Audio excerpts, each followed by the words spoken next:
మా తెలుగు తల్లికి మల్లెపూదండ, మా కన్న తల్లికి మంగళారతులు అంటూ నిత్యం తెలుగు తల్లిని స్మరిస్తూ, తెలుగు భాషా బోధనలో తరిస్తూ, తెలుగు భాషకు వెలుగులు పంచుతున్న తెలుగు భాషోపాధ్యాయులకు నా హృదయపూర్వక నమస్కారాలు. సూర్యుడిది వెలుగు భాష అయితే, చంద్రుడిది వెన్నెల భాష. సముద్రానిది అలల భాష అయితే, మట్టిది మొలకెత్తే భాష. నా జీవన గమనపు భాష ఎప్పటికీ ఎన్నటికీ తెలుగు భాషే. ఈనాటి పాఠశాలల సముదాయ సమావేశాలకు హాజరైన ఉపాధ్యాయులందరికీ స్వాగతం పలుకుతున్నాను.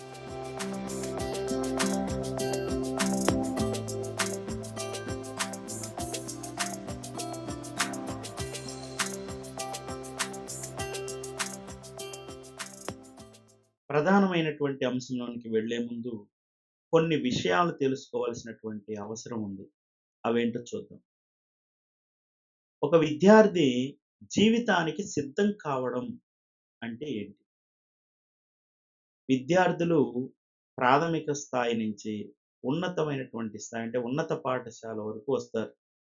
ఆ ఉన్నత పాఠశాల దాటేటప్పటికి జీవించడానికి సిద్ధంగా ఉండాలి. అంటే జీవితం అనేది అక్కడి నుంచే ప్రారంభం అవుతుంది. కాబట్టి జీవితం ప్రారంభానికి ముందుగానే అతను అనేకమైనటువంటి నైపుణ్యాలను సాధించాలి.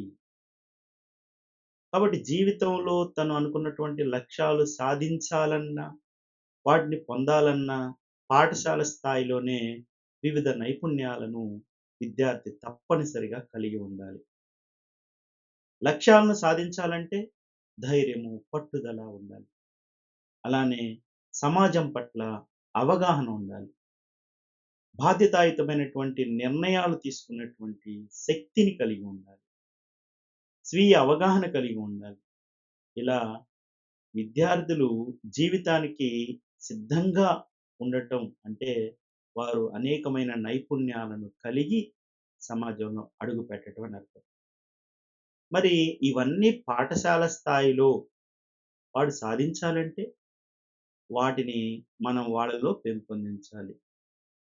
ఎలా పెంపొందిస్తాం?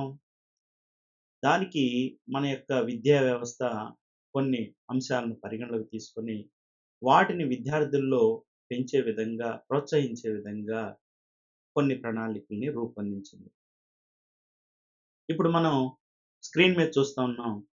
21వ శతాబ్దపు నైపుణ్యాలు అన్నారు. దీని ఇంగ్లీష్‌లో మనం 21st సెంచరీ స్కిల్స్ అని చెప్తూ ఉన్నాం. దీనిలో ప్రధానంగా ఈ యొక్క నైపుణ్యాల్ని 3 భాగాలుగా విభజించడం జరిగింది. మొదటిది ఇంగ్లీష్‌లో లిటరసీ స్కిల్స్ అని, లెర్నింగ్ స్కిల్స్ అని, లైఫ్ స్కిల్స్ అని చెప్పడం జరిగింది. మరి ఇందులో అనేకమైనటువంటి అంశాలని నిర్ణయించడం జరిగింది. ఒక్కొక్క నైపుణ్యంలో మరికొన్ని అంశాలను జోడించడం జరిగింది. వీటన్నిటిని విద్యార్థులకి మనం నైపుణ్యాలు పెంపొందించే దిశగా మనందరం ప్రయత్నం చేయాలి. ఈ రోజున ఈ సమావేశంలో ఈ సందర్భాన్ని మనం ఎందుకు ప్రస్తావనకు తీసుకొచ్చాము అంటే, ప్రధానంగా చూసినట్టయితే లైఫ్ స్కిల్స్ అంటే జీవన నైపుణ్యాలు. ఈ జీవన నైపుణ్యాలలో లీడర్‌షిప్ అని మీకక్కడ స్క్రీన్ మీద కనిపిస్తూ ఉంది. ఈ లీడర్‌షిప్ అంటే నాయకత్వ లక్షణాలు విద్యార్థిలో ఎందుకు అవసరం? అనేటువంటిది ప్రధానమైనటువంటి అంశంగా తీసుకొని, మన యొక్క ఆంధ్రప్రదేశ్ ప్రభుత్వం, రాష్ట్ర విద్యా పరిశోధన మరియు శిక్షణా సంస్థ వారు వివిధ తరగతుల పాఠ్య పుస్తకాల రూపకల్పన చేశారు. వాటిల్లో ఇప్పుడు నేను ప్రస్తావన చేసినటువంటి ఈ యొక్క జీవన నైపుణ్యాలలోని నాయకత్వం అనేటువంటి నైపుణ్యాన్ని పెంచాలి అనేటువంటి ఉద్దేశం చేత 10వ తరగతి తెలుగు వాచకంలో రాజధర్మం అనేటువంటి పాఠాన్ని రూపకల్పన చేయడం జరిగింది. కాబట్టి ఈ నాయకత్వ లక్షణాలు నాయకుడనేటువంటి వాడు ఎలా ఉండాలి? ఎలా ఉండకూడదు? అనే అంశాలని ఆ యొక్క రాజధర్మం అనేటువంటి పాఠ్యాంశంలో చెప్పడం జరిగింది. కాబట్టి ఇక్కడ చెప్పేటువంటి అంశం మొత్తం మీద ఏంటి అంటే, ప్రతి తరగతిలో ఉన్నటువంటి వాచకాలలో ఉన్నటువంటి పాఠాలు విద్యార్థులలో అనేకమైనటువంటి నైపుణ్యాలను పెంపొందించే విధంగా రూపొందించబడినవి అనేటువంటి ప్రాథమిక అవగాహన ఉపాధ్యాయులైనటువంటి మనం కలిగి ఉండాలి. అందువల్ల నేను దీనిని మీ ముందుకు ప్రస్తావనకు తీసుకురావడం జరిగింది.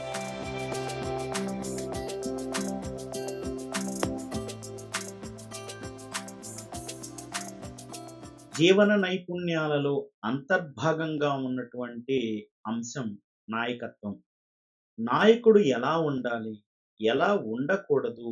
అనేటువంటి అంశాలను మనం 10వ తరగతి తెలుగు వాచకంలోని 9వ పాఠ్యాంశమైనటువంటి రాజధర్మం అనేటువంటి పాఠంలో పాలకుడు ఎలా ఉండాలి? పరిపాలకుడు ఎలా ఉండకూడదు? అనేటువంటి అనేక అంశాలను విద్యార్థులకు సవివరంగా తెలియజేయడం కోసమే ఈ పాఠాన్ని రూపొందించడం జరిగింది.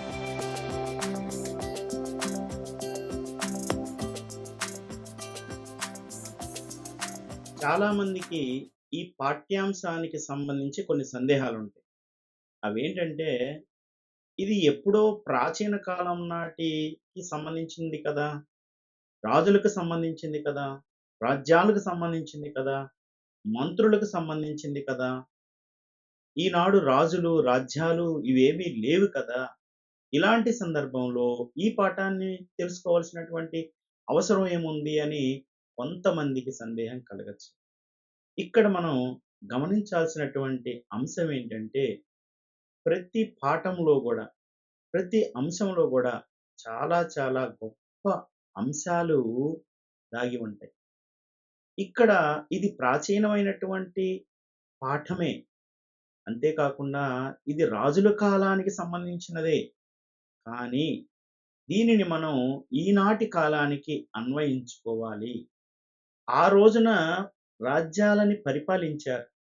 ప్రభువులుగా చెప్పబడేటువంటి రాజులు.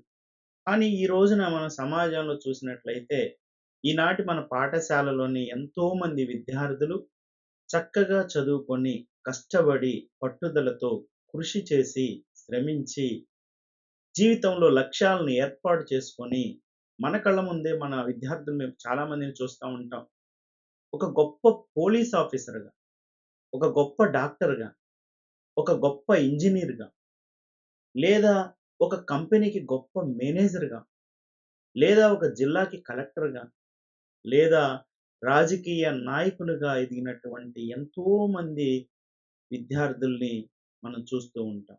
వారందరూ గూడా ఒకప్పుడు పాఠశాల స్థాయి నుంచి వెళ్ళిన వాళ్ళే కదా! ఈనాడు వారి యొక్క హోదాలలో వారు అధికారులుగా, నాయకులుగా, మేనేజర్స్‌గా, టీమ్ లీడర్స్‌గా ఇట్లా ఉంటూ ఉన్నారు. మరి ఈ పాఠంలో ఒక పాలకుడనేటువంటి వాడు ఎలా ఉండాలి? ఎలా ఉండకూడదు?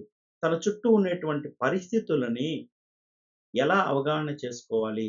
దానికి తగినట్లుగా ఏ విధంగా ప్రవర్తించాలి? అనేటువంటి అనేక అంశాలు ఈ పాఠ్యాంశంలో చెప్పడం జరిగింది. మరి వాటిని గనక విద్యార్థి చక్కగా అవగాహన చేసుకున్నట్లయితే, ఆ అవగాహనని మనం కల్పించినట్లయితే, తప్పకుండా ఏదో ఒక రోజుకి అతను ఒక పాలకుడుగాను, ఒక అధికారిగాను, ఒక ఉన్నతమైనటువంటి స్థానంలో 10 మందికి సలహాలు, సూచనలు ఇచ్చి నడిపించేటువంటి వాడుగాను తయారై ఉంటే, తప్పకుండా ఈనాడు మనం చెప్పినటువంటి ప్రతి అంశము ఆ విద్యార్థికి అక్కర వస్తుందనటంలో సందేహమే లేదు. కాబట్టి మనం ఈ పాఠం మనం ఎందుకు చెప్పుకోవాలి? ఈ పాఠం మనకెందుకు అనేటువంటి అలాంటి ఆలోచన ఎవరికైనా కొంతమందిలో ఉండి ఉంటే, దానిని మనం ఈ విధంగా సమర్థించుకోవాలి. కాబట్టి ఈ విధమైనటువంటి ఆలోచనతో ఒక గొప్ప నాయకుడిని మనం పాఠశాల స్థాయిలోనే తయారు చేయగలిగితే, అతను సమాజంలోకెళ్ళి ఒక ఒక గొప్ప వ్యక్తిగా అయ్యే అవకాశం ఉంది అని మనందరం గ్రహించాలి. రాజధర్మం అనేటువంటి పాఠ్యాంశాన్ని మనం బోధించడం ద్వారా, విద్యార్థి అభ్యసించడం ద్వారా వచ్చేటువంటి ఫలితాలేంటో చూద్దాం. ఈ పాఠం తెలుసుకోవడం ద్వారా విద్యార్థిలో ప్రధానంగా నాయకత్వ లక్షణాలు అలవరుచుకునే అవకాశం ఉంది. అలాగే మంచి పాలకుడు అంటే ఎవరు? అతను ఎలా ఉండాలి? అతని యొక్క లక్షణాలేంటి? అనేటువంటి విషయాలు కూడా తెలుసుకుంటారు. పరిపాలకులు చాలామందుంటారు. కానీ గొప్ప పరిపాలకుడు ఎవరు? అని చెప్పడానికి కొన్ని అర్హతలుండాలి. అలాంటి అర్హతల్ని కూడా వీరు ఈ పాఠ్యాంశం ద్వారా తెలుసుకుంటారు. పద్యాలను రాగయుక్తంగా పాడగలరు. భావాలను చక్కగా వివరించనూగలరు. రాజధర్మం అనేటువంటి పాఠ్యాంశాన్ని ప్రధానంగా 3 భాగాలు చేసినట్లయితే పాఠ్యాంశ చర్చ, అవగాహన, భాషాంశాలుగా మనం విభజించుకున్నాం. ఈ పాఠ్యాంశ చర్చలో మరలా మనం ఒక 2 భాగాలుగా దీన్ని విభజన చేశాం. పాఠ్యాంశ పరిచయంగా, పాఠ్యాంశ బోధనగా. పాఠ్యాంశ పరిచయంలో మనం ఏం చెప్పుకుంటాం? చదవండి, ఆలోచించి చెప్పండి, ఉద్దేశము, కవి పరిచయము, ప్రక్రియ. ఇక ప్రధానమైన అంశం ఇక్కడే ఉంది. పాఠ్యాంశ బోధన. ఏంటి ఈ పాఠ్యాంశంలో మనం బోధించేటువంటి అంశాలు అని క్లుప్తంగా గనక మనం పరిశీలించినట్టయితే, పాలకుడనేటువంటి వాడు ఎలాంటి ధర్మాలను ఆచరించాలి, నియమాలను పాటించాలి, అలానే తన యొక్క మంత్రివర్గం పట్ల అతను ఎలా వ్యవహరించాలి అనే విషయాలు తెలుసుకుంటాం. అలానే అధికారులని ఎలా నిర్వహణ చేయాలి, అలానే ప్రజా సంక్షేమం కోసం పాలకుడు ఎలాంటి పనులు చేయాలి, తన చుట్టూ ఉండేటువంటి శత్రువుల్ని ఎలా ఎదుర్కోవాలి, తప్పు చేసినటువంటి వాళ్ళని ఎలా శిక్షించాలి, తన పక్కనే ఉంటూ హితులుగా, అహితులుగా అలానే అన్ని రకాలైనటువంటి వ్యక్తులు తన చుట్టుముట్టుంటారు. వాళ్ళ పట్ల ఎలాంటి జాగ్రత్తను కలిగి ఉండాలి అనేటువంటి అంశాలను మనం ఈ పాఠంలో బోధిస్తాం. ఇక అవగాహన అనే అంశంలో మనం ఇవి చేయండిలో మనందరికీ తెలుసు ప్రశ్నలు, సృజనాత్మక ప్రశ్నలు ఇవన్నీ గూడా ఉంటాయి. ఇక భాషాంశాలలో ప్రధానంగా చెప్పినట్లయితే వ్యాకరణాంశాలలో ఈ పాఠంలో మనం విద్యార్థులకు పరిచయం చేసేటువంటి సంధి, జస్త్వ సంధి, అలానే అలంకారం, శ్లేషాలంకారం, యమకాలంకారం. ఛందస్సు పరంగా చూసినట్లయితే కంద పద్యాన్ని మనం విద్యార్థులకు బోధించాల్సినటువంటి అవసరం ఉంది.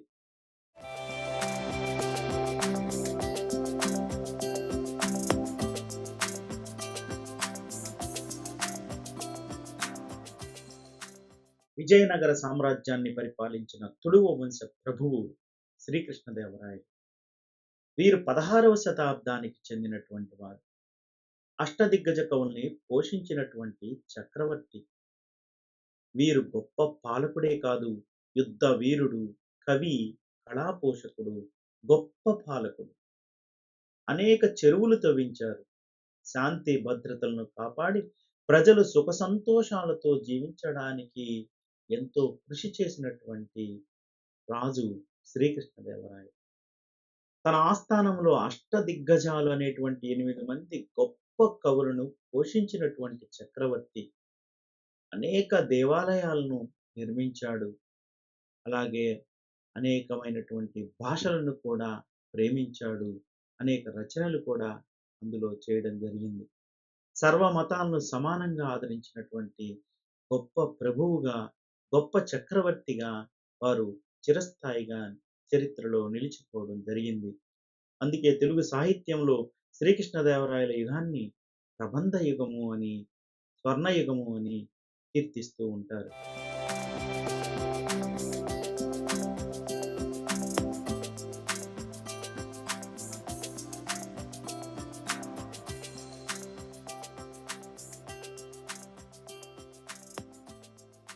తెలుగు సాహిత్యంలో ఒక విశిష్టమైనటువంటి కావ్య ప్రక్రియ ప్రబంధం. ఇది మధ్యయుగపు తెలుగు సాహిత్యంలో ఎక్కువగా మనకి కనిపిస్తూ ఉంటుంది. ప్రబంధం అంటే అష్టాదశ వర్ణనలతో కూడుకొని ఉంటుంది. అంటే ఇందులో ప్రకృతి, నగరాలు, ఋతువులు, యుద్ధాలు, వివాహాలు వంటి 18 రకాలైనటువంటి వర్ణనలతో ఇమిడి ఉంటుంది ఈ ప్రబంధం. అలానే ఇందులో క్లిష్టమైనటువంటి పదాలు, అలంకారాలు ఇవన్నీ కూడా ఎక్కువగా మనకు కనిపిస్తూ ఉంటాయి. మనం అల్లసాని పెద్దనవారు రచించినటువంటి మనుచరిత్రని తెలుగు ప్రబంధాలలో మొదటిదిగా పరిగణిస్తే, తెనాలి రామకృష్ణుడు రచించినటువంటి పాండురంగ మహత్యం చాలా ప్రసిద్ధి చెందినటువంటి ప్రబంధంగా చెప్తారు. ఇంకా పింగళి సూరన్ గారి కళా పూర్ణోదయం కూడా ప్రసిద్ధి చెందినటువంటి ప్రబంధాలలో ఒకటిగా చెప్తారు. శ్రీకృష్ణదేవరాయలు రచించినటువంటి ఆముక్తమాల్య చాలా ప్రసిద్ధి చెందినటువంటి ప్రబంధంగా మనందరికీ కూడా తెలుసు. ప్రబంధాలు తెలుగు సాహిత్యంలో ఏంటి? కవితా నైపుణ్యానికి, పాండిత్యానికి అవి నిదర్శనంగా నిలుస్తాయి. వీటిలో ఏముంటుంది? చారిత్రక, సాంస్కృతిక విషయాలుంటాయి. ప్రబంధాలు తెలుగు సాహిత్యాన్ని ఎంతగా గొప్పగా సుసంపన్నం చేశాయంటే, ప్రబంధాలు అంటే తెలుగు సాహిత్యంలో ఒక ప్రత్యేకమైనటువంటి స్థానం ఉంది. ఇది ఏం చెప్తుంది అంటే, తెలుగు కవుల ప్రతిభకు, పాండిత్యానికి నిదర్శనం ఏదన్నా ఉంది అంటే, అది వారు రాసినటువంటి ప్రబంధాలను గనక మనం పరిశీలిస్తే తెలుస్తుంది అంటారు. రాజధర్మం పాఠ్యాంశంలోనికి వెళ్ళే ముందు, మనం పాఠ్యాంశ నేపథ్యానికి సంబంధించిన కొన్ని విషయాలు తెలుసుకుందాం. ఇందులో ముఖ్యంగా యామునాచార్యులు వీరు ఎవరు? వీరు గొప్ప ఆచార్యులు, గొప్ప పండితులు. పాండ్యరాజు ఆస్థానంలో జరిగిన ఒక వాదోపవాదంలో యామునాచార్యులు తమ పాండిత్యంతో అర్ధరాజ్యాన్ని గెలుచుకున్నటువంటి కథ మనకి ప్రచారంలో ఉంది. కథ ప్రకారం చూసినట్లయితే పాండ్యరాజు ఆస్థానంలో ఒక గొప్ప పండితుడు ఉండేవాడు. అతనికి తన పాండిత్యం పట్ల చాలా గర్వం ఉండేది. ఆ పండితుడు ఏం చేస్తాడు? తన పాండిత్యంతో ఎవరినైనా ఓడించగలను అని సవాలు విసిరాడు. యామునాచార్యుల గురువైనటువంటి మనక్కాల్ నంబి యామునాచార్యుల పాండిత్యం గురించి పాండ్యరాజుకు తెలియజేస్తాడు. పాండ్యరాజు యామునాచార్యులను తన ఆస్థానానికి ఆహ్వానిస్తాడు. యామునాచార్యులకు, ఆ పండితుడికి మధ్య వాదోపవాదం జరుగుతుంది. ఆ పండితుడు ఓడిపోతాడు. పాండ్యరాజు యామునాచార్యుల పాండిత్యానికి మెచ్చి వారికి అర్ధరాజ్యాన్ని బహుమతిగా ఇస్తాడు. ఆ తర్వాత పరిపాలన చేసి క్షాత్రధర్మంతో యుద్ధాలు, యజ్ఞాలు, దాన ధర్మాలు చేస్తూ ముందుకెళ్ళాడు. తరువాత గురువైనటువంటి శ్రీరామమిశ్రుని ఉపదేశంతో రాజ్యాన్ని కుమారుడికి అప్పగించి రాజధర్మాలను బోధిస్తాడు. ఆ రాజధర్మాలను బోధించినటువంటి అంశాలే మన ప్రస్తుత రాజధర్మం. ఏ పట్టున విసువక రక్షాపరుడవు కమ్ము ప్రజల చక్కి విపన్నులకు పెట్టిన విని తీర్పుము కాపురుషుల మీద నిడకు కార్యభరంబుల్. ఈ పద్యంలో చాలా గొప్ప విషయాలు చెప్పడం జరిగింది. ప్రజలను పరిపాలించేటువంటి పాలకుడు అనేక రకాలైనటువంటి కష్టాలను, చిక్కులను, ఆలోచనలతో సతమతమవుతూ ఉంటాడు. మరి అలా సతమతమయ్యేటువంటి ప్రభువు దగ్గరికి ఎవరైనా సరే ప్రజలు వచ్చారు. వచ్చి తమ కష్టాలను చెప్పుకుంటూ ఉన్నారు. వెంటనే తనకున్నటువంటి చికాకులను, తన ఆలోచనలను, తన ఇబ్బందులను వారి దగ్గర ప్రదర్శించకూడదు. ఎందుకంటే ప్రజలందరికీ రక్షకుడు ప్రభువే. తనను నమ్మి వచ్చినటువంటి వారిని విసుక్కోవటం, చికాకు పడటం ప్రభు అనేటువంటి వాడు, పాలకుడనేటువంటి వాడు చెయ్యకూడదు అని చాలా చక్కగా చెప్పడం జరిగింది ఈ పద్యంలో. అలానే ఎవరైనా కష్టాల్లో ఉండి, ఆపదలో ఉండి, "ఓ ప్రభువా నన్ను ఆదుకో, నీవే మాకు దిక్కు" అని ఆయన దగ్గరకొచ్చి చెప్పుకుంటూ ఉంటారు. చాలామంది వారిని దగ్గరికే రానివ్వరు. వారి మొర ఆలకించరు. కానీ ప్రభువైనటువంటి వాడు, గొప్ప పాలకుడు ఎప్పుడూ కూడా ప్రజలు తమ బాధలు చెప్పుకుంటున్నప్పుడు వాటిని శ్రద్ధగా వినాలంట. శ్రద్ధగా వినడమే కాదు, ఎవరైతే తమ బాధలు చెప్పుకున్నారో, ఎవరైతే తమ కష్టాలని తమ ముందు బహిర్గతం చేశారో, వారి బాధను కూడా పోగొట్టేటువంటి బాధ్యత కలిగిన వాడు ప్రభువు అంటాడు ఈ పద్యంలో. ఇకపోతే ప్రభువు అనేటువంటి వాడు అనేకమైనటువంటి పనులుంటాయి రాజ్యంలో. అలాంటి ముఖ్యమైనటువంటి కార్యక్రమాలు మరికొన్నుంటాయి. ఆ ముఖ్యమైనటువంటి కార్యక్రమాలను, ఆ కార్యక్రమ బాధ్యతలను చెడ్డవాళ్లకు ఎట్టి పరిస్థితుల్లో గూడా అప్పగించకూడదు అంటాడు ఈ పద్యంలో. కాబట్టి అలాంటి బాధ్యతలను చెడ్డవాళ్ళకి అప్పగిస్తే అది చివరకు ఆ ప్రభువుకే చేటవుతుంది అని చాలా గొప్ప మాటల్ని ఈ పద్యంలో చెప్పడం జరిగింది. మరి ఇక ప్రధానంగా మనం పద్యంతో పాటుగా మన పరీక్షా విధానంలో వచ్చినటువంటి మార్పులను అనుసరించి పరీక్షలలో ఇలాంటి పద్యాన్నిచ్చి ఒక కింద 4 ప్రశ్నలివ్వడం జరుగుతుంది. ఇది మనందరికీ తెలిసినటువంటి విషయమే. ఈ ప్రశ్నలకి ఒక వాక్యంలో సమాధానాలు మనం విద్యార్థుల చేత రాయించాలి. సమాధానాల్ని మనం విద్యార్థులు చక్కగా రాసి 4 ప్రశ్నలకు అంటే ఒక్కొక్క ప్రశ్నకు సరైన జవాబు రాస్తే 2 మార్కులు. 4, 2 8 మార్కులు. 8 మార్కులకు 8 మార్కులు సంపాదించేలాగా చూడటం కూడా మన బాధ్యత. అది ఎలా సాధ్యమవుతుంది?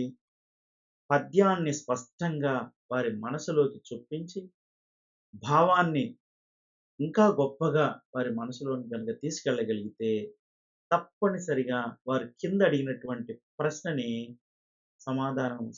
సరైన సమాధానాన్ని వారు రాయగలుగుతారు ఆ ప్రశ్నకి. ఇప్పుడు ఉదాహరణకి ఈ పద్యంలో ఎలాంటి ప్రశ్న అడిగాడో, ఈ పద్యాన్ని ఆధారం చేసుకొని ఎలాంటి ప్రశ్న అడిగారో మనం చూద్దాం. మొదటి ప్రశ్న, పద్యంలోని మాటలు ఎవరు ఎవరితో అన్నారు అంటున్నాడు. ఇది దీనికి సమాధానం రాయాలి అంటే విద్యార్థి తప్పనిసరిగా పాఠ్యాంశ ప్రారంభంలో నేపథ్యాన్ని తెలుసుకోవాలి. అలాగే పాలకుడు ప్రజలను ఎలా కాపాడాలి అన్నాడు. ఇది పద్యాన్ని ఆధారం చేసుకున్న ప్రశ్న. కాబట్టి ప్రజలను ఎన్ని కష్టాల్లో ఉన్నా కూడా విసుక్కోకుండా కాపాడాలి. దీనికి సరైన సమాధానం కూడా మనం చెప్పేటువంటి భావంలో ఉన్న భావాన్ని బట్టి విద్యార్థి అర్థం చేసుకొని తప్పనిసరిగా సరైన సమాధానం రాయగలుగుతాడు. పాలకుడు కార్యభారాన్ని ఎవరికి అప్పగించకూడదు అన్నాడు. పద్యంలో చాలా స్పష్టంగా చెప్పడం జరిగింది. పాలకుడు కార్యభారాన్ని చెడ్డవాళ్లకు అప్పగించకూడదు అని. ఇక 4వ ప్రశ్న, పద్యం ఆధారంగా ఏదైనా ఒక అర్థవంతమైనటువంటి ప్రశ్నను తయారు చేయమన్నాడు. దీనికి చాలా తేలిగ్గా రాయొచ్చు. ఏదో ఒక్కటి రాయొచ్చు. కానీ మనం ఇక్కడ 2 సమాధానాలు ఇచ్చాం. ఈ పద్యం రచించిన కవి ఎవరు? లేదా ఈ పద్యం ఏ పాఠంలోనిది? ఈ రెండిట్లో ఏ ఒక్కటి రాసినా 2 మార్కులు సంపాదించే అవకాశం ఉంది. కాబట్టి మొత్తం మీద మనం పరిశీలించినట్లయితే పద్యాన్ని ఆధారం చేసుకొని అడిగేటువంటి ప్రశ్నలకి సమాధానాలు విద్యార్థి స్పష్టంగా రాయాలి అంటే పద్యాన్ని చక్కగా వారి మనసులోనికి మనం తీసుకెళ్ళగలగాలి. భావాన్ని కూడా చక్కగా వారి మనసులోకి తీసుకెళ్ళగలగాలి. దాన్ని ఆధారంగా చేసుకొని మాత్రమే వీటికి సమాధానాలు రాయగలుగుతారు. వాటికి కేటాయించిన 8 మార్కులకి 8 మార్కులు అత్యంత సాధారణమైనటువంటి ఈ విద్యార్థి కూడా సాధించడానికి అవకాశం ఉంది కాబట్టి, మనం ప్రతి ఒక్కళ్ళం కూడా ఈ పద్య భాగాలలో ఇలాంటి ప్రశ్నలిచ్చేటువంటి అంశంలో మనం కాస్త శ్రద్ధ పెట్టి విద్యార్థికి మరొకసారి ఈ పద్యాలు, వాటి యొక్క అర్థాలు, వాటి యొక్క భావాన్ని మనం చక్కగా వివరించాలి. మొదలనే యొరుదల కానిన్ చెదరంగా నాడక ఆత్మ చింతింపు పదిన్ పదిగా మృషయేని మరి విడు ముదస్తుగా కాకయుండ ఒక్క మతమునన్. ఈ పద్యంలో మరికొన్ని అంశాలు చెప్పడం జరిగింది. ఒక పాలకుడు చక్కగా పరిపాలన చేస్తూ ఉన్నాడు. అతని దగ్గర చాలా మంది సన్నిహితులు చుట్టూ చేరి ఉంటారు. వాళ్ళు ఏం చేస్తుంటారు? వారికి ఎవరైతే గిట్టదో, ఎవరైతే నచ్చదో వాళ్ళ గురించి ఆ ప్రభువుకు చాడీలు చెబుతూ ఉంటారు. ఈ పాలకుడనేటువంటి వాడు సరి అయిన వాడైతే గనక వాళ్ళని వెంటనే తిట్టి వాళ్ళని దూరం చేసుకోరు. ఆలోచన తక్కువ ఉన్నటువంటి వారు మీరిక్కడి నుంచి వెళ్ళిపోండి. నాకు తెలుసు వాళ్ళేంటో అని జెప్పేసంటారు. కాబట్టి సరైన పాలకుడు ఏం చేయాలంట? ఎవరైతే ఎవరి గురించి చాడీలు చెప్తూ ఉంటారో వాళ్ళని వెంటనే అరిచి దూరం చేసుకోకూడదంట. సరే చెప్పావు గదా! సరే అని చెప్పి అతను చెప్పినటువంటి మాటలు నిజమా? కాదా? అని పరీక్షించాలి. ఒకవేళ ఆ చెప్పినటువంటి వాడు అబద్ధమే చెప్పాడని తేలినా కూడా, ఆ చెప్పిన వాడిని ఉద్యోగం నుంచి తీసివేయకూడదంట. మరేం చేయాలి? పాలకుడికి ప్రమాదం లేని చోట వాళ్ళని నియమించాలి. అంతేకాదు వారిని ఓ కంట కనిపెడుతూ ఉండాలి. ఇది సరైనటువంటి పాలకుడి లక్షణం. చూడండి ఎంత గొప్ప మాటలు ఇందులో చెప్పడం జరిగిందో చూడండి.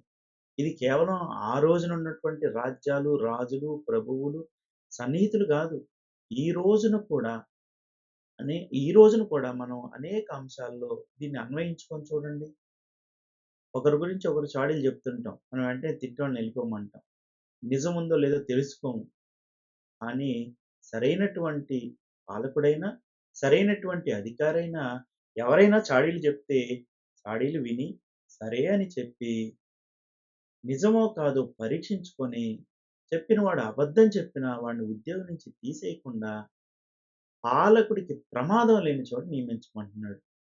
నియమించడమే కాదు, వాడేం చేస్తున్నాడో ఓ కంట కనిపెడుతూ కూడా ఉండమంటున్నాడు. ఇది నిజమైనటువంటి గొప్పవాడైనటువంటి పాలకుడి యొక్క లక్షణాలు అని ఈ పద్యం చాలా చక్కగా మనకి చెప్తూ ఉంది. మరి దీన్ని ఆధారం చేసుకొని పరీక్షలలో ఒక 4 ప్రశ్నలు ఇవ్వడం జరుగుతుంది. ఈ 4 ప్రశ్నలకు సమాధానాలు మనం ఎలా రాస్తాము? ఒకసారి పరిశీలిద్దాం. ఈ పద్యం ఆధారంగా పాలకునికి కొందరు సన్నిహితులు ఏం చెప్తారు అని మొదటి ప్రశ్న. ఏం చెప్తారని చెప్పుకున్నాం? చాడీలు చెప్తుంటారు. చాడీలు చెప్తారు అని రాయాలా పరీక్షల్లో? కాదండి. వాక్యాన్ని స్పష్టంగా పాలకునికి కొందరు సన్నిహితులు చాడీలు చెబుతుంటారు అని రాయాలి.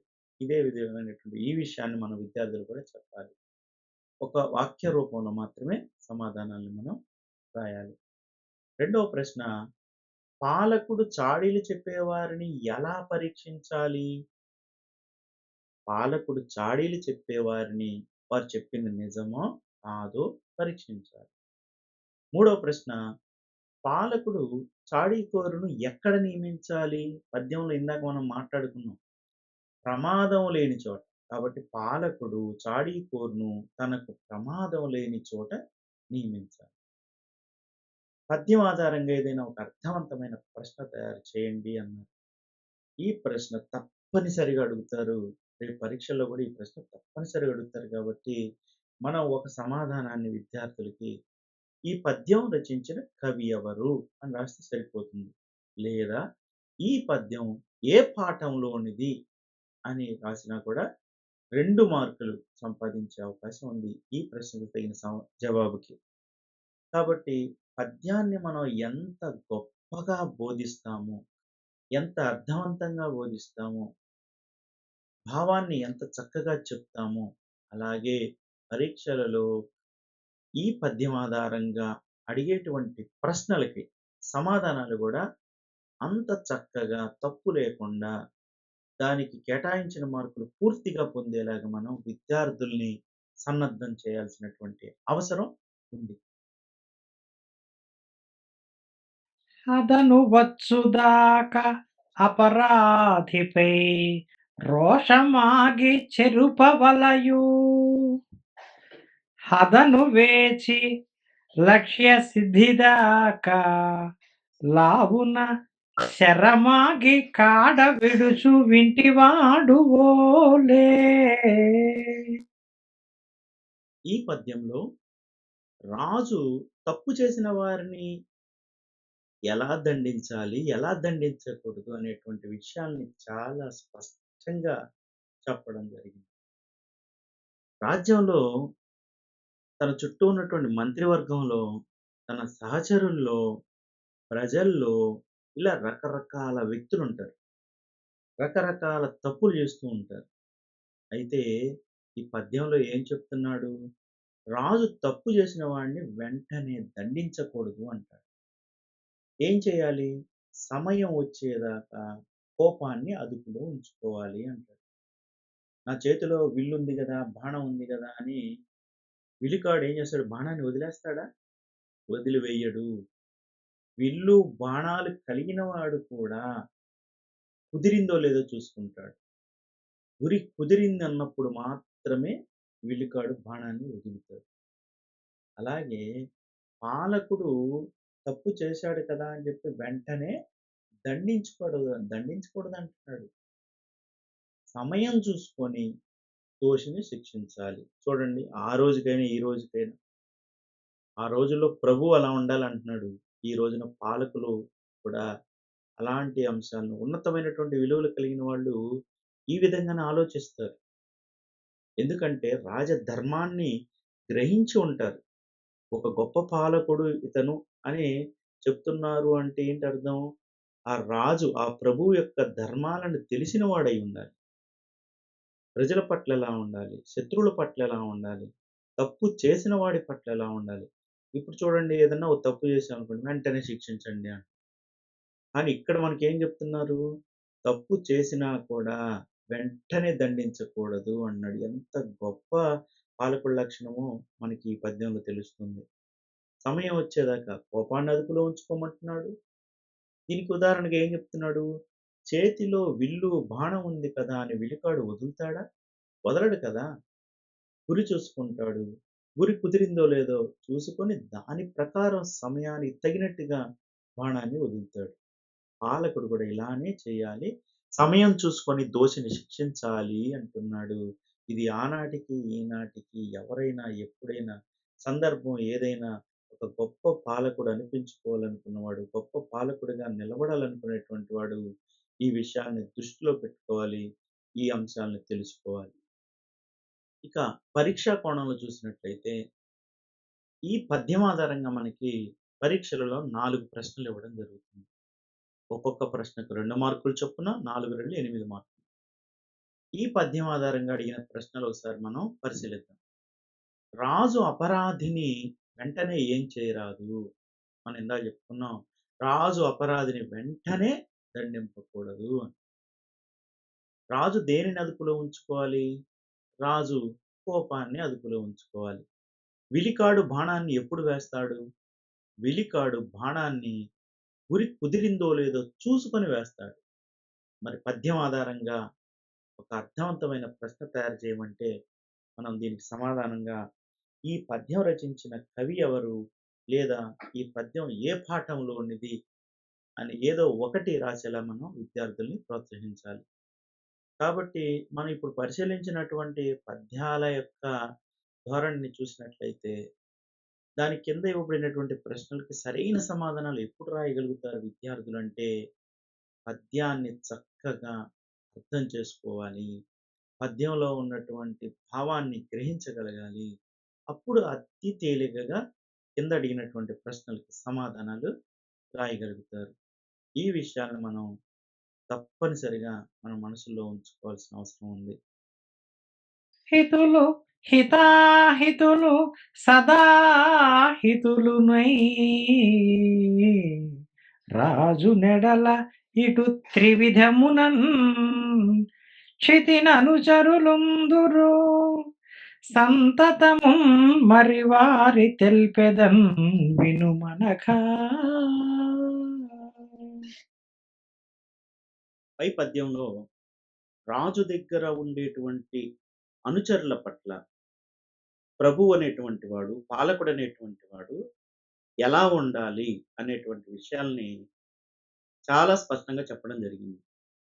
పద్యం ఆధారంగా మనం గమనించినట్లయితే, రాజు దగ్గర ఉండేటువంటి అనుచరులు ముఖ్యంగా 3 రకాలుగా ఉంటారు. అందులో మొదటి వారు హితులు. అంటే ఎప్పుడూ రాజు యొక్క మేలునే కోరతారు. రాజు క్షేమంగా ఉండాలి. రాజ్యం బాగుండాలి. ప్రజలు బాగుండాలి. రాజు మంచి పరిపాలన అందివ్వాలి. దానికి తగినటువంటి సహకారాన్ని అందరూ రాజుకి అందివ్వాలి.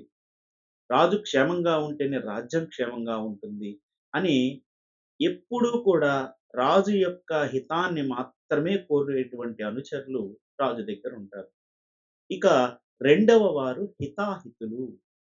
అంటే వీళ్ళు కూడా మొదట రాజు మేలును కోరుతూనే ఉంటారు. కానీ ఎవరైనా సరే ప్రలోభాలకు గనక గురి చేసినట్లయితే వెంటనే వాటికి లొంగిపోతారు. రాజు మేలుని మర్చిపోతారు. అవతలి పక్షాన చేరిపోతారు. ఇటు హితులుగా ఉంటారు. అటు అహితులుగా గూడా ఉంటారు. ఈ ఇలాంటి వారిని మనం రెండో రకంగా చెప్తాం. ఇక మూడో వారు అహితులు. కలలో కూడా రాజు యొక్క క్షేమాన్ని తలవనటువంటి వారు. ఎప్పుడు సమయం దొరుకుతుందా? అదును దొరికితే రాజును దెబ్బతీయటానికి వీరు ప్రయత్నం చేస్తూ ఉంటారు. కాబట్టి పాలకుడనేటువంటి వాడు లేదా నాయకుడనేటువంటి వాడు తన చుట్టూ ఉండేటువంటి అనుచరులలో ఈ 3 రకాల వాళ్ళని గుర్తించాలి. గుర్తించి సమయానుకూలంగా వారిని కనిపెడుతూ వారి పట్ల చాలా నేర్పుగా వ్యవహరించాలి. అలా గనక ఎవరైతే పాలకుడు చేస్తాడో, ఏ నాయకుడైతే అలా ప్రవర్తిస్తాడో అతనికి ఏ విధమైనటువంటి ఇబ్బందులు తలెత్తవు అంటూ చక్కగా ఈ పద్యంలో వివరించడం జరిగింది. ఇక ఈ పద్యం ఆధారంగా పరీక్షల్లో గనుక మనం చూసినట్లయితే ఎలాంటి ప్రశ్నలు అడిగే అవకాశం ఉంది? ఈ పద్యం ఆధారంగా రాజు దగ్గర ఉండే అనుచరులు ఎన్ని రకాలుగా ఉంటారు అనొచ్చు. దీనికి మనం సమాధానం చాలా స్పష్టంగా మనం పద్యంలో భావాన్ని తెలుసుకున్నాం. రాజు దగ్గర ఉండే అనుచరులు 3 రకాలుగా ఉంటారు. హితుల స్వభావం ఏమిటి? మనం మొదట చెప్పుకున్న హితులు, హితాహితులు, అహితులు అన్నాం. హితులంటే ఎప్పుడు మేలు కోరేవారు. కాబట్టి హితుల స్వభావం ఎల్లప్పుడూ రాజు మేలు కోరేటువంటి వారు. అహితులు ఎటువంటి వారు? రాజు మేలును ఎప్పుడూ కోరుకున్నటువంటి వారు. అలానే ఈ పద్యం ఆధారంగా ఏదైనా ఒక అర్థవంతమైనటువంటి ప్రశ్నను తయారు చేయండి అని పరీక్షలో అడిగితే, మనం ఈ పద్యాన్ని రచించిన కవి ఎవరు? ఈ పద్యం ఏ పాఠంలోనిది అని మనం ఏదో ఒకటి సమాధానంగా రాయాలని విద్యార్థులకి తెలియజేస్తాం. కాబట్టి ఒకటి పద్యంలో గొప్ప భావాన్ని విద్యార్థుల హృదయాల్లోకి తీసుకెళతాం. రెండవది పరీక్షాపరమైనటువంటి దృష్టితో చూసినట్లయితే రేపు పబ్లిక్ పరీక్షలలో ఇలాంటి ప్రశ్నలు వచ్చినప్పుడు సమాధానాలు మనం ఎలా రాయాలో కూడా విద్యార్థులకి స్పష్టంగా తెలియచేయాలి. కాబట్టి చివరగా చెప్పేదేంటంటే, పద్యంని ఎంత హృద్యంగా మనసులోనికి విద్యార్థుల్లోకి తీసుకువెడతామో, పద్యం యొక్క అర్థాన్ని విద్యార్థుల యొక్క మనసులోకి తీసుకువెడతామో, పద్యం యొక్క భావాన్ని విద్యార్థుల హృదయాల్లోకి ఎలా అయితే తీసుకెళ్తామో, దాని ఆధారంగానే పరీక్షల్లో అడిగే ప్రశ్నలకి కూడా విద్యార్థులు చక్కగా తప్పు లేకుండా సమాధానాలు రాయగలుగుతారు. ఈ విషయాన్ని మనందరం గూడా దృష్టిలో పెట్టుకోవాల్సినటువంటి అవసరం ఉంది. ఎందుకంటే 35 మార్కులు సాధారణమైనటువంటి విద్యార్థి ఉత్తీర్ణతకు అర్హత మార్కులు. అందులో కేవలం ఈ పద్యం ఇచ్చి, కింద 4 ప్రశ్నలిచ్చి, వాటికి సరైన సమాధానాలు రాస్తే, ఒక్కొక్క ప్రశ్నకి 2 మార్కులు చొప్పున 8 మార్కులు రేపు 100 మార్కుల పేపర్‌లో 8 మార్కులు కేవలం ఈ మొదటి అంశంలో నుంచి మన ప్రశ్నాపత్రంలో మొదటి ప్రశ్న ఇది. ఈ మొదటి అంశంలో నుండే 8 మార్కులు సంపాదించే ఒక గొప్ప అవకాశం ఉన్నటువంటి అంశం కాబట్టి, ఈ విషయాన్ని దృష్టిలో పెట్టుకొని, ఒకసారి మనం విద్యార్థులకి ఈ పద్యాలని అర్థవంతంగా వివరించి, భావాన్ని గ్రహించేలా చేసి, మనం గనక ప్రశ్నలు అడిగినట్లయితే, సమాధానాలు వాళ్ళు చక్కగా రాయగలుగుతారు. అలాగే పరీక్షలలో కూడా వీటికి సరైనటువంటి సమాధానాలు రాసి 8 మార్కులు సంపాదించే అవకాశం ఉన్నది. ఇది అందరం మనం గ్రహించాల్సినటువంటి అంశం. రాజధర్మం అనేటువంటి పాఠ్యాంశాన్ని విద్యార్థులు ఏ మేరకు అవగాహన చేసుకున్నారు అని మనం తెలుసుకోవడానికి మూల్యాంకనం నిర్వహించొచ్చు. ఇక్కడ మనం మూల్యాంకనం కింద 5 ప్రశ్నలు ఇవ్వడం జరిగింది. ఈ ప్రశ్నలు అడగడం ద్వారా వారు ఏమాత్రం పాఠ్యాంశాన్ని గ్రహించారో మనం సులువుగా తెలుసుకోవచ్చు. ఇందులో మొదటి ప్రశ్న, అష్టదిగ్గజ కవులను పోషించిన రాజు ఎవరు? రెండవ ప్రశ్న, యామునాచార్యులు రాజధర్మాలను ఎవరికి బోధిస్తున్నాడు? మూడవ ప్రశ్న, అహితులు అంటే ఎవరు? నాలుగవ ప్రశ్న, రాజు చాడీలు చెప్పేవారి పట్ల ఎలా వ్యవహరించాలి? ఇక చివరగా, రాజ్యానికి మేలు చేసే హితుడిని పాలకుడు ఎలా గుర్తించాలి? ఇలాంటి ప్రశ్నల ద్వారా విద్యార్థి పాఠ్యాంశాన్ని అవగాహన చేసుకున్నటువంటి పరిస్థితిని మనం అంచనా వేయవచ్చు. అందరికీ ధన్యవాదాలు.